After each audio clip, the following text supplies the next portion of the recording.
Matapos ang apat na sunod na pagkatalo, muling bumangon ng University of Santo Tomas Growling Tigers sa pamamagitan ng 109-97 na panalo laban sa University of the East sa UAAP Season 88 Men's Basketball Tournament sa SM Mall of Asia Arena. Sa eksklusibong panayam ng Abante Sports Now, nilinaw ni Team Captain Nick Cabanyero na duda siya sa ulat na hinggil sa umunoy walang puso na pahayag ni Head Coach Pido Harencio matapos ang kanilang pagkatalo sa University of the Philippines. Ayon kay Cabanyero, hindi niya natatandaan na sinabi iyon ni Harencio at mas pinili ng koponan na mag-focus sa paghahanda para sa susunod na laban. Pinanggit din niya na nagsilbing inspirasyon sa kanila ang mga batikos at pagkadismaya mula sa kanilang apat na sunod na pagkatalo. Sa naturang panalo, umabante sa 6-5 ang kartada ng UST at muling nakamit ang solo 4th place sa standings. Nanguna si Cabanyero sa opensa na may 19 na puntos habang nag-ambag din ng solidong laro sina Collins Acque at Jello Crisostomo.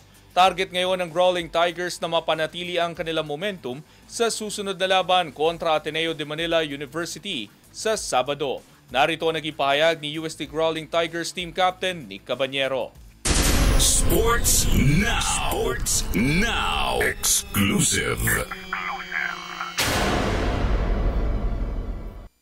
I don't think na sabi niya yun. I don't know what. Basta, regarding ng article, no comment about it.